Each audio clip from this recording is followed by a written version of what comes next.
할렐루야. 우리 주님께서 다시 사셨습니다. 우리 다시 사신 예수님께 박수로 영광 올리겠습니다.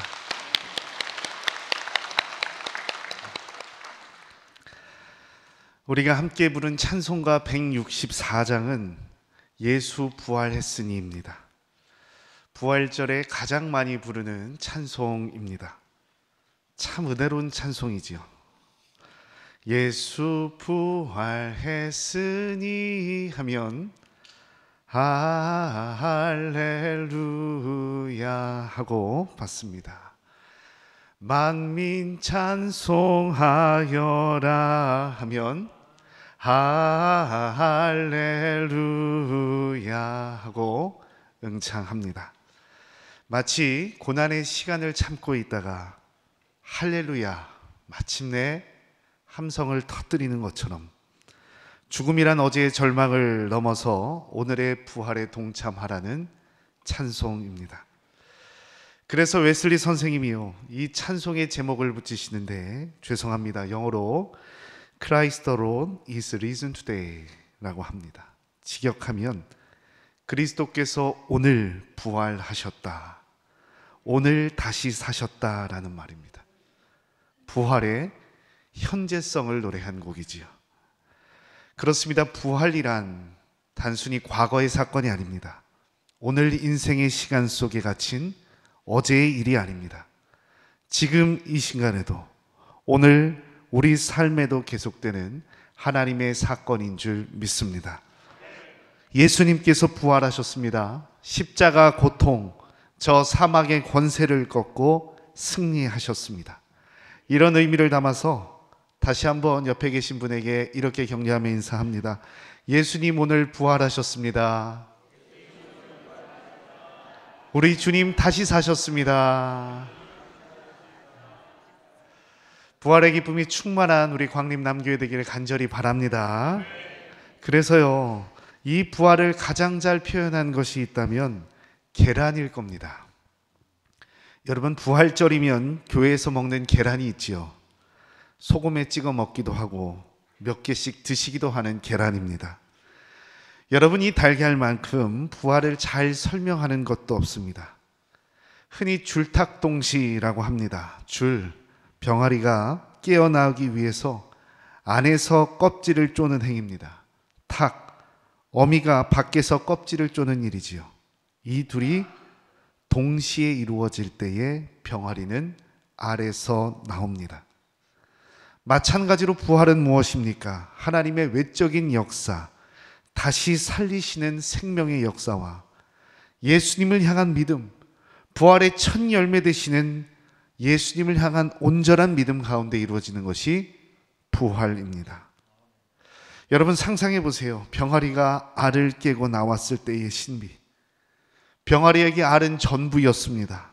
그 너머의 세계는 전혀 알 수 없지요. 어떻게 알겠습니까? 하지만 답답한 벽을 깨고 나왔을 때 사방이 가로막힌 어둠의 순간이 빛으로 열리게 된 순간입니다. 만일 우리가 이러한 순간을 맞이할 수 있다면, 절박한 현실이 비전으로 가득한 새 날을 맞이할 수 있다면, 위기와 불안으로 가득 찬 어제가 깨어지고 오늘의 부활을 만날 수 있다면 이것이 인생의 참 복인 줄 믿습니다. 오늘 본문을 통해서 부활하신 예수님은 어떻게 우리 삶 가운데 찾아오시는지, 인간적인 기대를 넘어서 어떤 소망을 주시는지 함께 본문을 통해 영적인 교훈을 찾고 기도의 제목을 삼고자 합니다. 첫째로, 무덤을 넘어 기대하라입니다.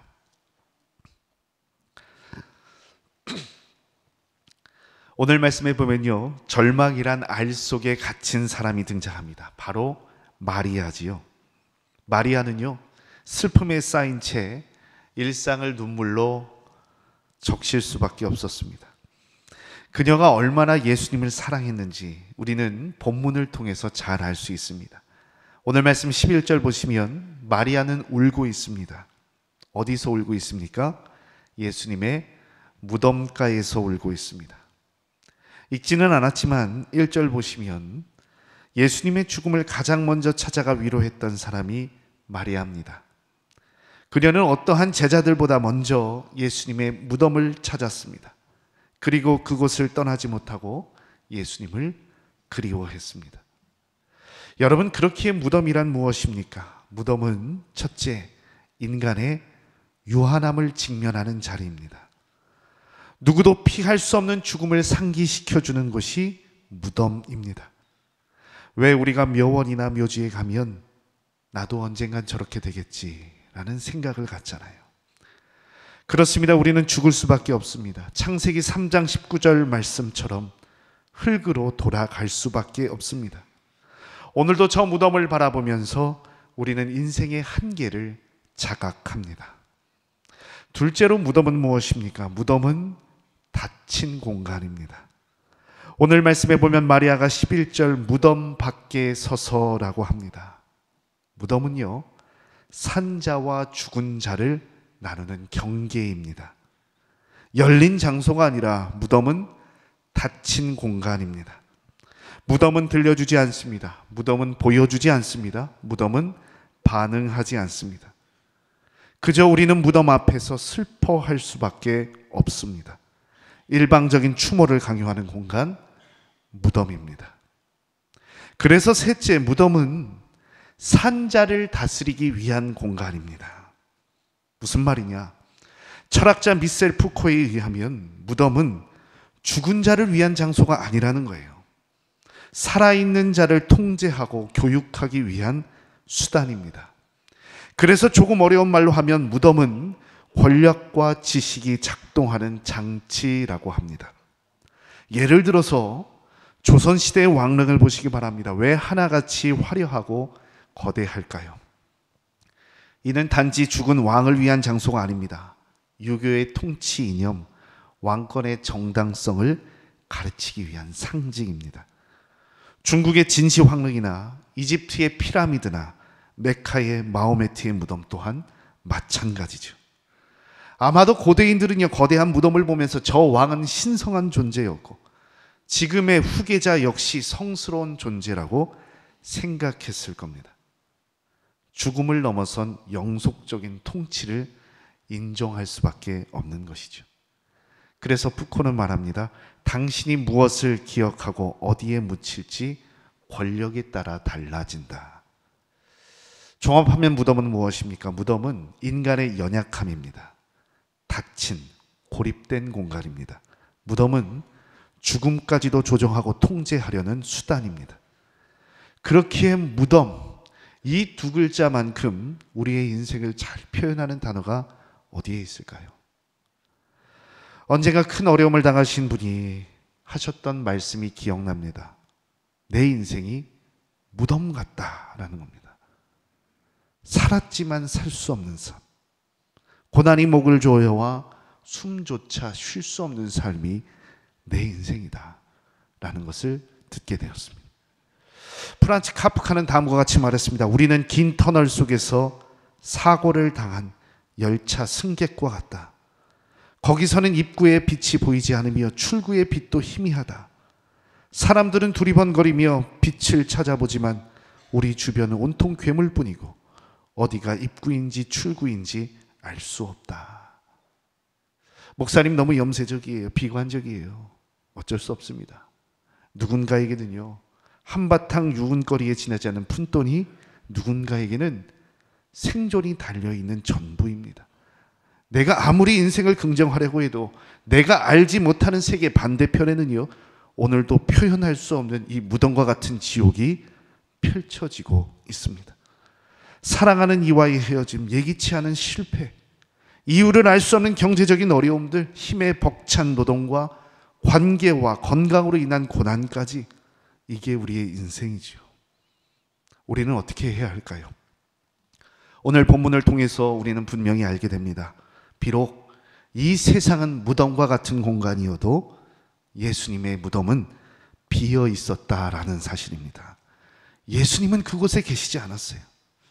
대신 누가 있습니까?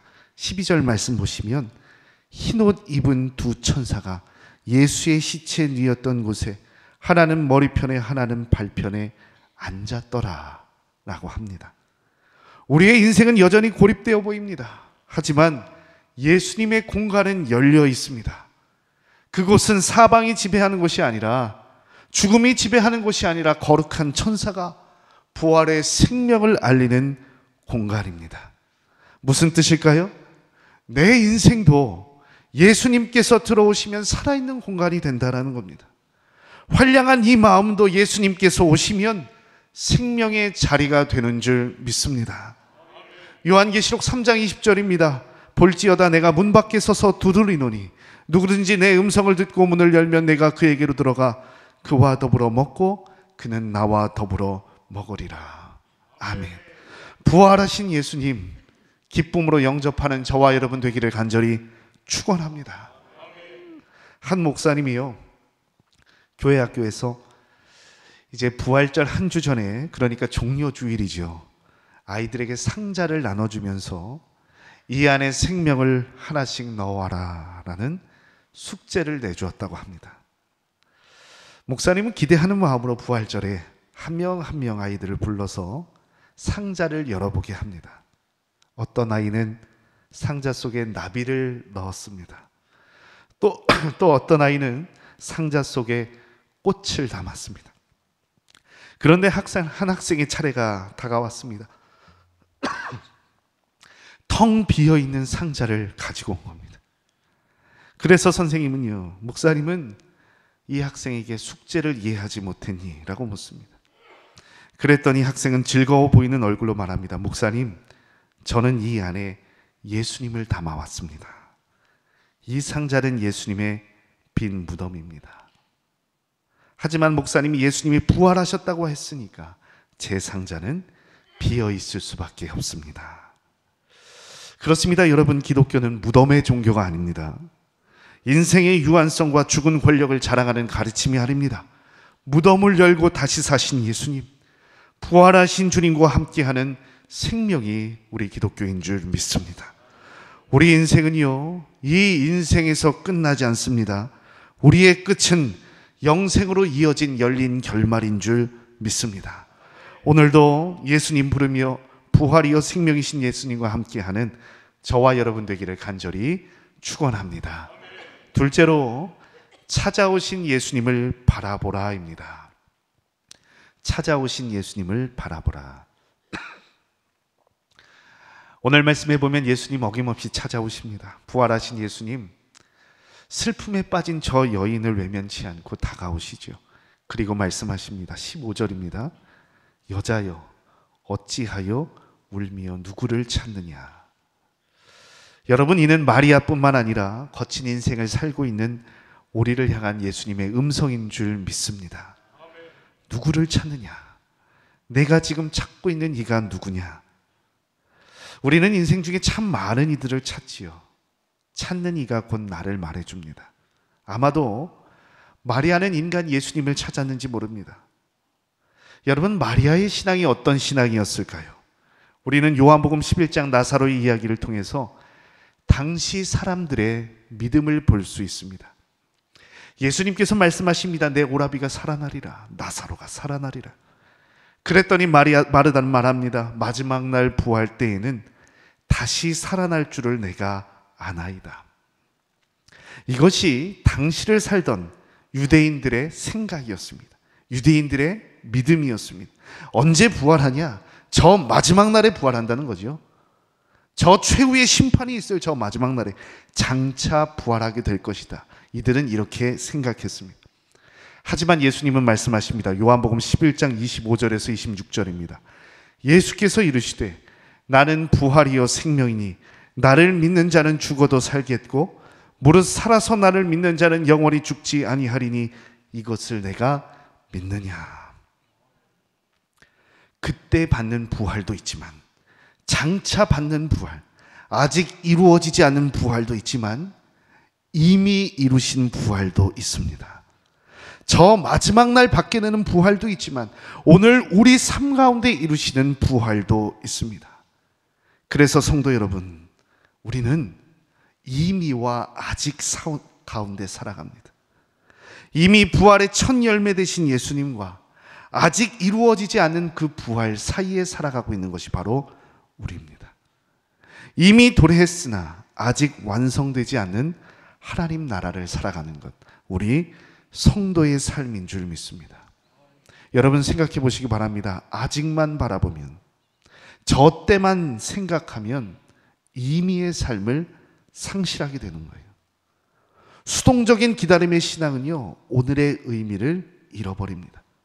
반면에 오늘만 강조하다 보면 현실의 고난에 치여서 참 소망을 상실하게 됩니다. 마리아를 보시기 바랍니다. 부활하신 예수님께서 찾아오셨어요. 하지만 그녀는 슬픔에 치여서 예수님을 보지 못합니다.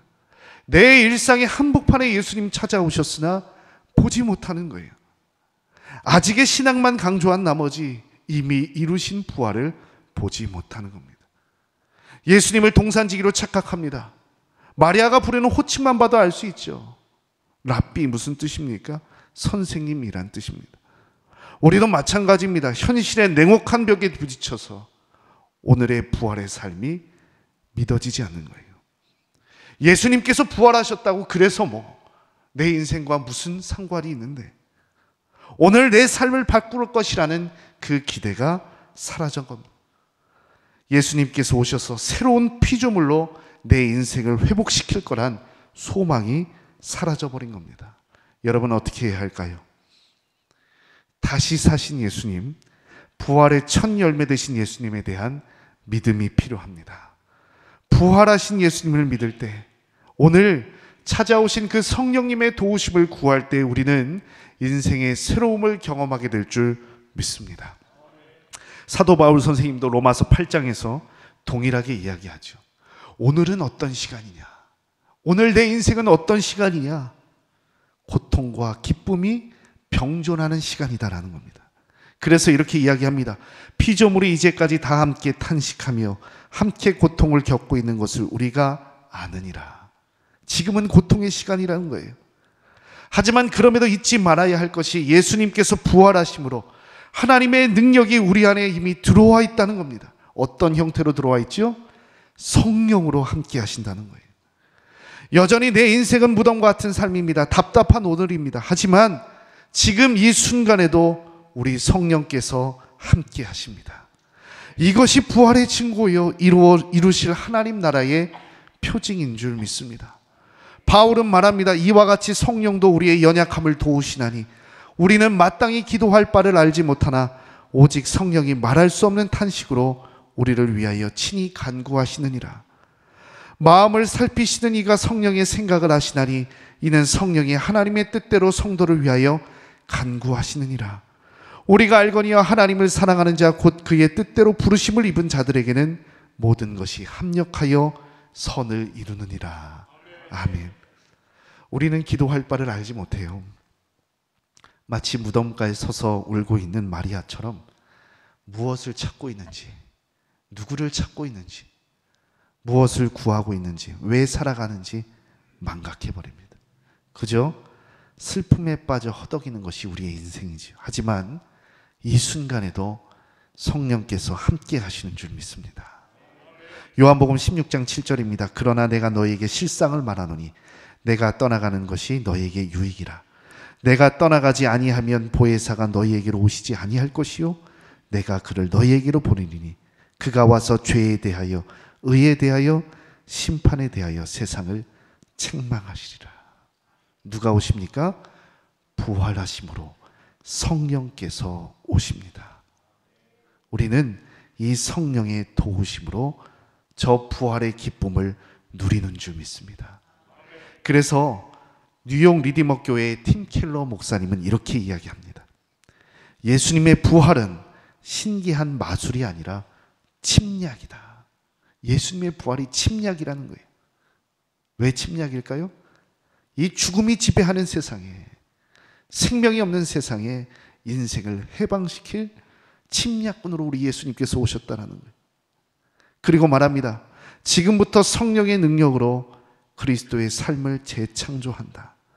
우리는 새로 지으심을 받아 미래의 빛 가운데 살아간다. 미래에 누릴 부활의 삶이 현재의 삶에 접목된다. 예수님이 부활하셨기에 우리 모든 것이 달라진다. 예수님이 부활하셨기에 우리의 모든 것이 달라진다. 예수님께서 부활하심으로 모든 것이 새로워진 줄 믿습니다. 그런즉 누구든지 그리스도 안에 있으면 새로운 피조물이라. 이전 것은 지나갔으니 보라 새 것이 되었도다 했던 것처럼 저와 여러분의 삶이 부활로 말미암아 새로워진 줄 믿습니다. 지금까지 내 삶이 온갖 욕심과 시기, 질투, 육적인 결과로 가득한 인생이었다면 이제부터의 내 삶은 성령의 열매를 맺어가는 사람, 저 영원한 나라의 영광을 바라보며 사는 사람, 저와 여러분 되기를 간절히 축원합니다. 끝으로 부활의 증인이 되게 하십니다. 마리아가요 부활하신 예수님을 만나고 다음과 같이 말합니다. 자, 18절 말씀입니다.